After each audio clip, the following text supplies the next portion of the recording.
Alors pour ceux qui arriveraient maintenant, parce que ça peut arriver, on peut avoir des choses à faire avant, même si c'est pas bien. Je suis donc avec Théo Curin pour présenter cette émission, champion paralympique de natation, chroniqueur dans le magazine de la santé, et donc tous les 15 jours, vous viendrez à mes côtés pour présenter des Allo Docteurs sur la jeunesse, sur le sport bien sûr, Exactement. sur le handicap, sur la résilience, voilà, tous ces sujets qui vous intéressent et qui vous concernent. Et aujourd'hui donc, on commence avec la grossophobie. Tous les jours, les personnes obèses sont victimes d'humiliation et de discrimination, donc une grossophobie qui s'exprime sans limite et notamment sur les réseaux sociaux et qui s'invite un peu partout, parfois là où on ne l'attend pas, par exemple dans le domaine médical, Théo. Oui, exactement. L'accès aux soins est effectivement plus compliqué, le matériel médical est parfois mal adapté et le personnel pas toujours bienveillant. Et il y a un autre exemple, c'est la vie professionnelle. Oui, une étude universitaire montre qu'une personne obèse a 2 fois moins de chances d'être recrutée, une discrimination encore plus marquée chez les femmes. Quelles conséquences cette grossophobie a-t-elle sur la santé physique et psychologique des personnes obèses ou en surpoids? Comment la combattre et y faire face? Pour répondre à vos questions, le docteur Clélia Louni-Paoli, bonjour. Bonjour. Vous êtes médecin généraliste, psychonutritionniste et membre du GROU. Le GROU, c'est le groupe de réflexion sur l'obésité et le surpoids. Et puis avec nous en direct pour témoigner, Marie de Boer, bonjour. Bonjour. Vous êtes journaliste, réalisatrice d'un documentaire La grosse vie de Marie. On verra tout à l'heure un extrait de ce documentaire qui a été diffusé. Dans votre cas, est-ce que d'abord le poids a toujours été un problème et à quel âge les régimes ont commencé dans votre vie? Alors oui, ça a toujours été un problème. Maintenant, à l'âge adulte, quand je vois des photos de moi petite, je me demande où était le problème. Mais en tout cas, dans mes souvenirs, c'en était un. Et les régimes ont dû commencer à l'âge de 9-10 ans à peu près, où j'ai commencé à me dire, bon, bah, faut que je fasse attention. Et donc, je m'auto-mettais au régime, quoi. Alors la grossophobie, vous l'avez quand même connue assez tôt, hein, puisque vous nous lisiez, on vous répétait que c'était de votre faute si vous étiez grosse, que vous mangiez trop, que vous ne faisiez pas assez de sport. Et même vous dites que dans les transports en commun, vous ne mangez pas par peur du regard des autres. C'est quelque chose sur lequel je travaille, oui, mais aujourd'hui, j'ai besoin de manger entre 2 rendez-vous à la pause du midi. Je ne vais pas pouvoir le faire dans les transports en commun ou même dans un lieu public parce que j'ai l'impression que peu importe ce que je mange, les gens vont regarder et se dire « Ok, la grosse ne mange pas à heure fixe, la grosse ne mange pas bien, et on va juger. Si je mange bien, c'est parce que je suis au régime. Si je mange mal, ça veut dire que je fais pas attention à moi. » Et donc, ce regard-là, il me pèse encore malgré le travail que je fais sur moi. Mais à partir de quand vous avez mis un nom sur cette discrimination et donc compris que c'était une discrimination? C'est assez récent, c'était il y a 6 ans. Pendant mes études en journalisme, en fait, il y a le Gras Politique, qui est un groupe militant qui a parlé de grossophobie dans Libération, si je ne m'abuse. Et quand j'ai lu ce papier et que je me suis rendu compte de ce que ça existait, que c'était une discrimination, que ce n'était pas normal, ça m'a vraiment ça a été une révélation pour moi. Et voilà, c'est comme ça que j'ai compris ce que c'était. On va continuer votre histoire, on va prendre déjà quelques questions qu'on a reçues. Théo. Exactement, on a Béatrice qui nous demande pourquoi les obèses sont-ils considérés comme des personnes faibles ou manquant de volonté? Ça, c'est un vrai problème. En effet, les personnes obèses sont victimes de stéréotypes, de ce style que Marie nous explique. Il manque de volonté parce que ça fait des décennies que pour prendre en charge le problème de poids, il est proposé des régimes. Et ces régimes sont basés sur la volonté. Et comme ces régimes sont inefficaces à 95% des personnes qui le font, on a des reprises de poids à 2 ans pour 95% des gens. Donc, à partir de là, comme le régime n'est pas tenable, il y a cette conclusion que c'est un problème de volonté. Marie, comment vous répondez à ces personnes, ou peut-être que vous ne leur répondez pas, mais à ces personnes qui estiment que vous êtes faible? C'est compliqué, j'essaye j'essaie de le fuir, mais sinon, je prends juste l'incohérence. On parle de quelque chose qui est national, international, la population grossit, et on va faire porter ma responsabilité à moi seule. Et je ne comprends pas, et quand on m'argumente en disant « mais on s'inquiète pour la santé », je dis « oui, mais c'est pas bienveillant, et non, c'est pas un problème de volonté, c'est pas un problème de volonté, sinon on serait pas tous dans ce cas-là. » Et en fait, j'ai essayé, moi, de maigrir. J'ai essayé de faire des régimes. Ça ne fonctionne pas. On sent que vous avez beaucoup travaillé sur vous et on verra à travers le documentaire que vous avez fait. Mais est-ce que ça vous a beaucoup blessé à une époque de votre vie? Je crois que moi, j'ai eu un espèce de mécanisme de défense assez jeune de faire des bonnes blagues sur le sujet pour éviter que les autres m'en fassent. Mais ça a été beaucoup dans ma tête, en fait. Ça a été de tous les ans de ma vie, depuis que je suis petite.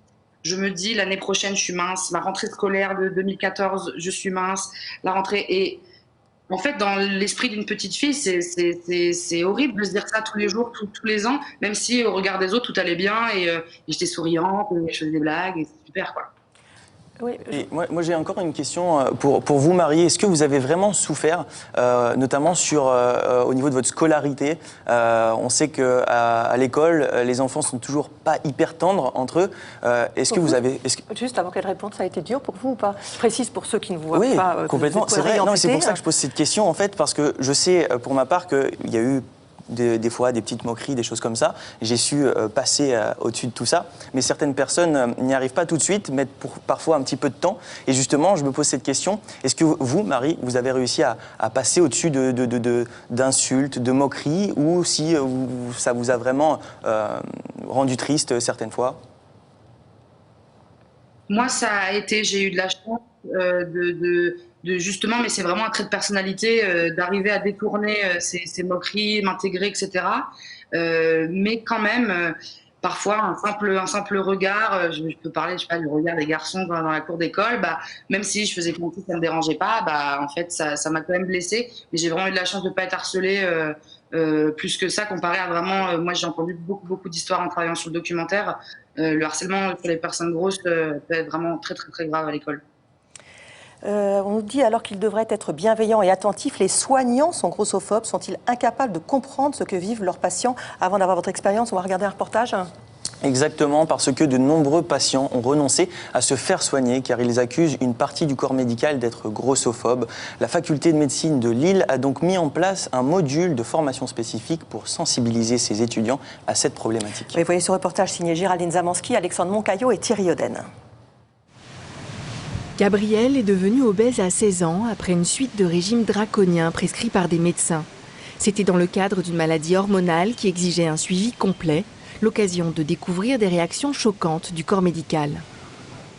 Quand on me dit qu'il faut faire une échographie et que l'échographe il m'explique que en fait, on va gaspiller l'argent de la société à essayer de regarder à travers un ventre trop gras,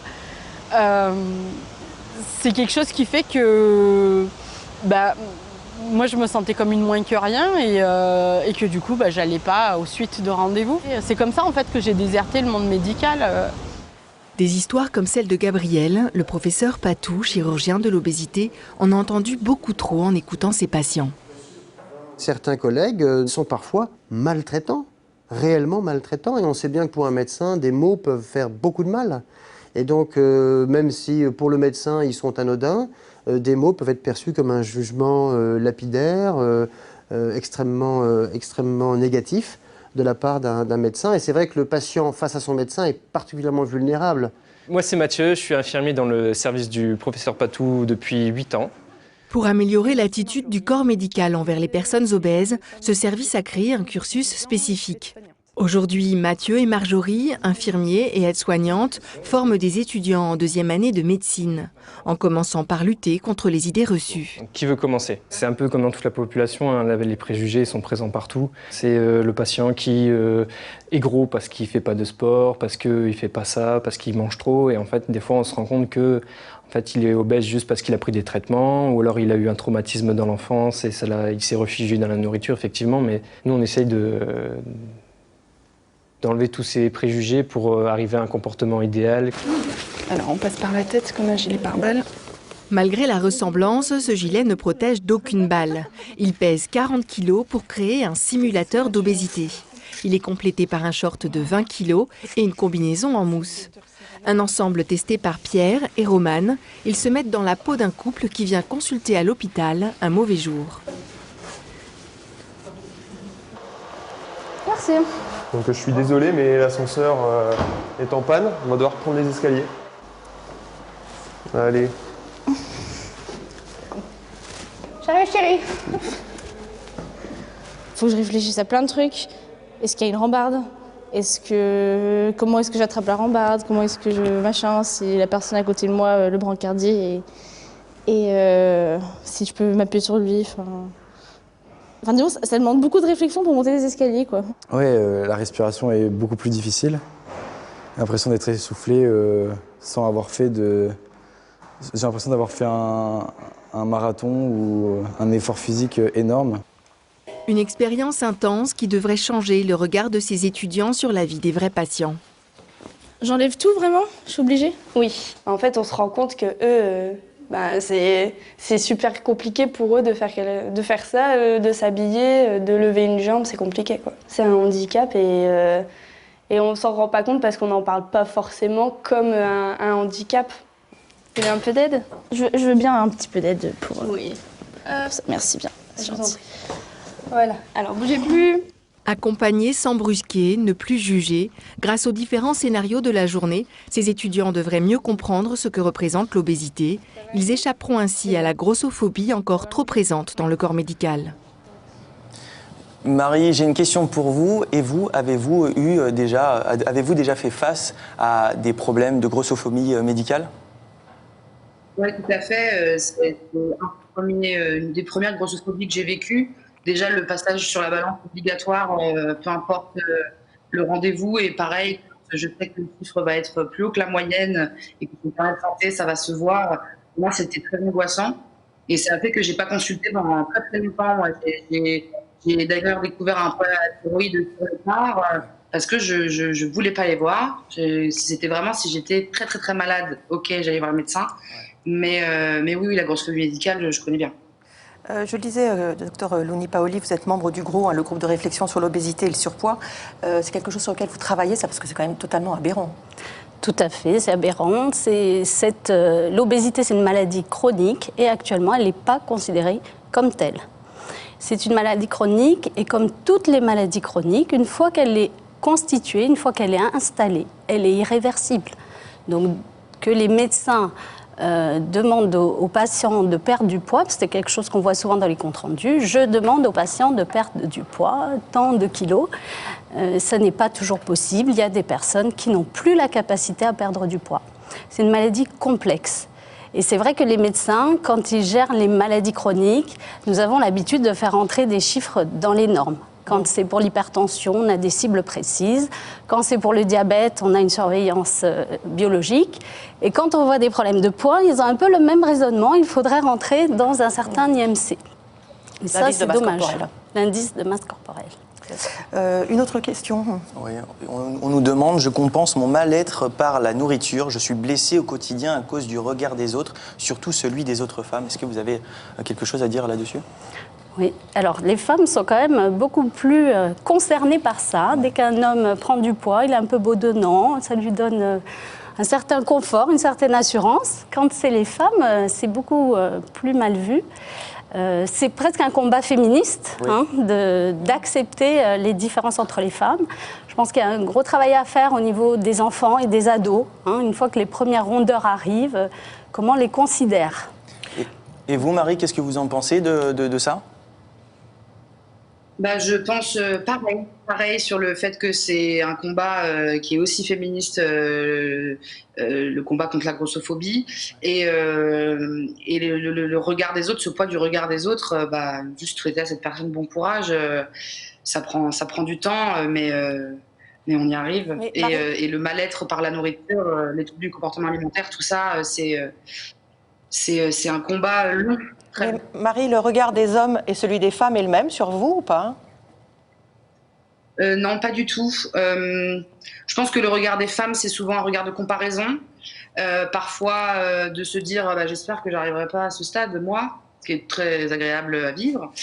Et le regard des hommes, en tout cas hétérosexuels, il y a deux regards. Il y a soit un dégoût complet, un rejet total, soit à l'inverse... une espèce de fétichisation de mon corps, et auquel cas je ne suis plus considérée pour ma personne, Marie de Brouwer, mais pour ce corps avec des gros seins, des grosses fesses, et c'est super, qui n'est pas non plus très agréable. Et selon vous, Marie, les réseaux sociaux sont-ils un outil justement qui fait qu'empirer la grossophobie dans notre société, par exemple ? Bah justement, j'ai l'impression que les réseaux sociaux ont aussi ouvert la porte pour voir des nouveaux corps, voir des personnes émerger, prendre la parole, qui sont grosses.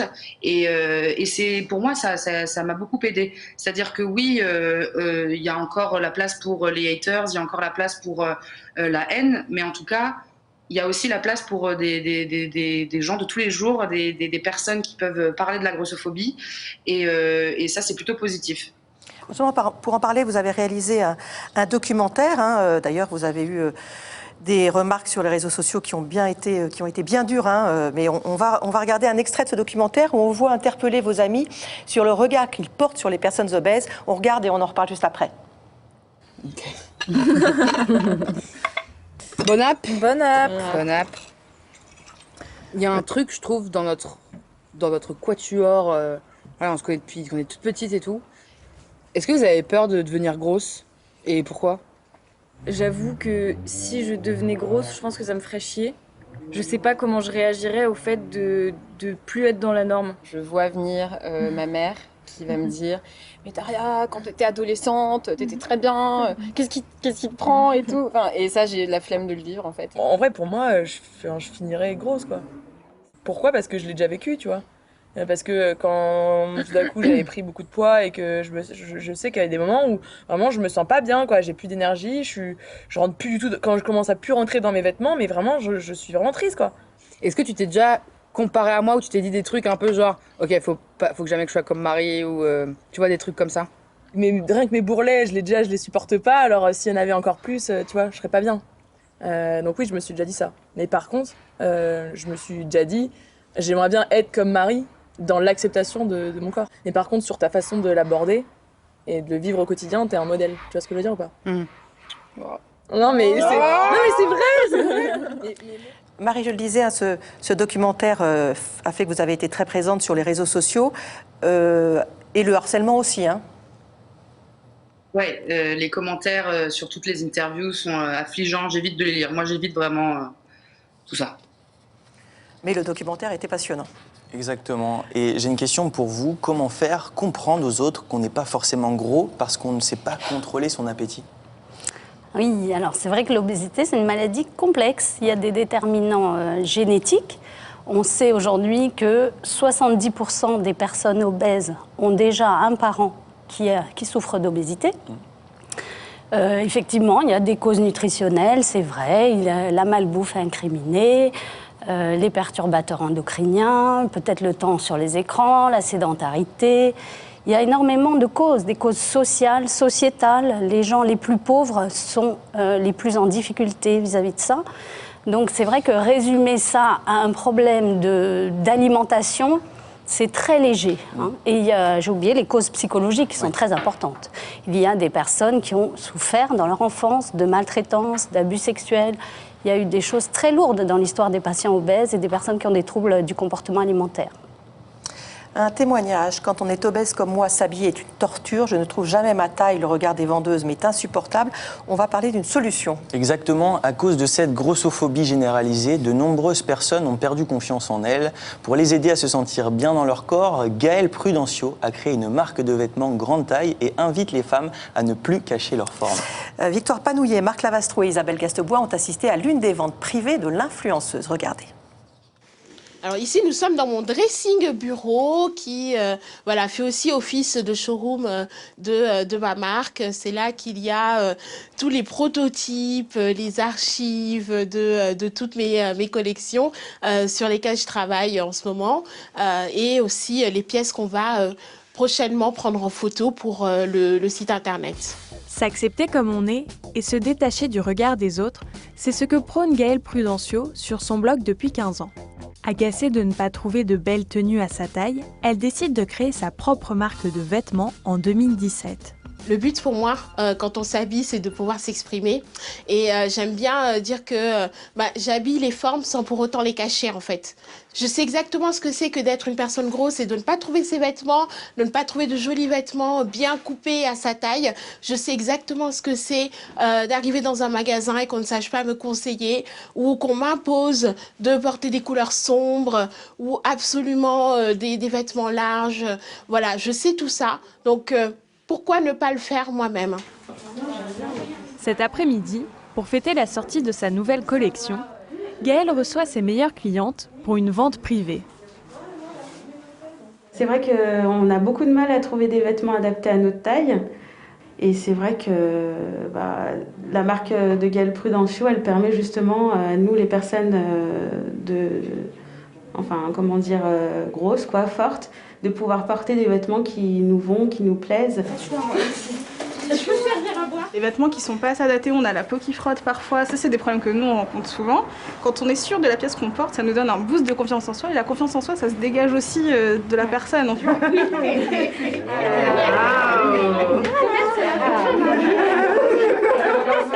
Je me sens super belle.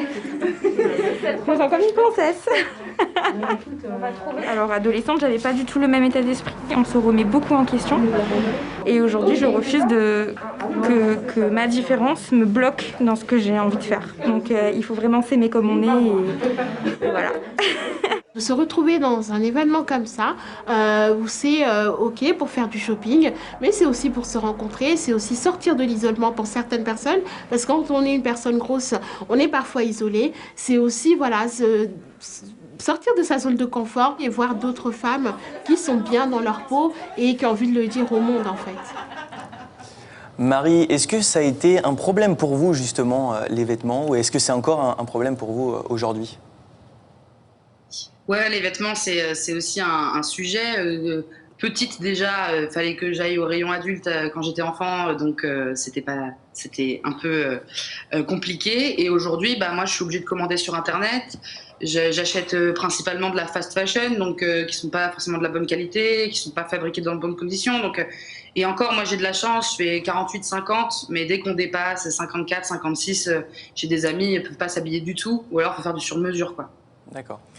On nous demande si quand on est obèse, on est condamné à ne fréquenter que des obèses pour éviter d'être jugé. C'est quelque chose que font beaucoup les personnes obèses, qui vivent entre elles. Oh là là, j'espère que non. J'ai pas envie de cette société-là qui stigmatise les personnes obèses. C'est vrai qu'il faut rappeler aussi que cette stigmatisation a comme miroir, la personne va s'auto-stigmatiser. Il va se trouver elle-même indésirable, discréditée, et c'est ça aussi qui fait qu'elle a du mal à aller consulter pour se soigner, aller acheter des vêtements.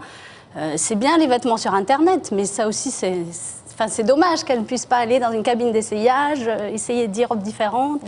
Il faut que cette société change, qu'on accepte beaucoup plus les personnes en surpoids et obèses. La difficulté aussi, c'est que tout le monde a peur de devenir gros. C'est ça la grossophobie. C'est pas que la peur. C'est ce que ça projette. Voilà, c'est ce que ça projette sur nous-mêmes. Il faut savoir que dans notre population, il y a 47% des gens qui ont un IMC supérieur à 25. Donc c'est presque la moitié des gens. Donc ils sont en surpoids. Qui sont déjà en surpoids et obèses. 47%. Donc vouloir que tout le monde revienne à un IMC inférieur à 25, ça n'a pas de sens. On précise juste qu'au-delà de l'IMC à 25, on est en surpoids, au-delà de l'IMC à 30, on est obèse, donc ensuite différents niveaux. Marie, on vous a vu tout à l'heure avec vos 3 amies qui sont toutes minces. Est-ce que c'est quelque chose qui peut être rassurant de s'entourer en fait d'obèses, parce que comme ça, il n'y a pas de jugement? Pas forcément, non, parce que c'est vrai que la grossophobie intérieure, en fait, j'ai entendu des mots très durs de personnes obèses s'incriminant directement et du coup disant mais non, c'est de notre faute, si on est comme ça c'est de notre faute, et qui ont tellement intégré en fait ce message social de la société que non, c'est pas forcément rassurant. Après évidemment, pour partager un peu les mésaventures, pour se donner des conseils, pour se soutenir, que ce soit sur Internet ou dans la vraie vie, avoir des amis qui vivent la même chose que nous, ça fait du bien. On a un témoignage, là, je crois. On a un témoignage très intéressant de Annie qui nous dit « J'ai une affectueuse pensée pour tous ceux qui souffrent de la grossophobie. Moi, j'ai vécu la maigrophobie, c'est tout aussi douloureux. » On y pense rarement à ça. C'est vrai. Tout à fait. Je connais quelqu'un dans ma consultation qui m'a dit « Mais moi, je suis trop maigre, pourquoi vous ne faites pas l'association des maigres ?» C'est le même problème. Discriminer quelqu'un pour son physique, c'est un problème. Aujourd'hui, on ne fait plus de blagues sur les femmes blondes, on ne fait plus de blagues sur encore les... Vous n'avez pas le droit de rire, hein, ça suffit. D'accord, ok. Pendant la période de confinement, on a vu cette peur de devenir gros très très importante, beaucoup de blagues sur l'obésité, enfin c'est pas juste, ça correspond pas à la réalité, ça va pas nous aider surtout. C'est une maladie, il va falloir la prendre en charge comme telle et que les gens soient soignés correctement dans notre pays. En ne perdant pas en plus de temps pour d'autres maladies, comme ça a été le cas pour Marie, effectivement.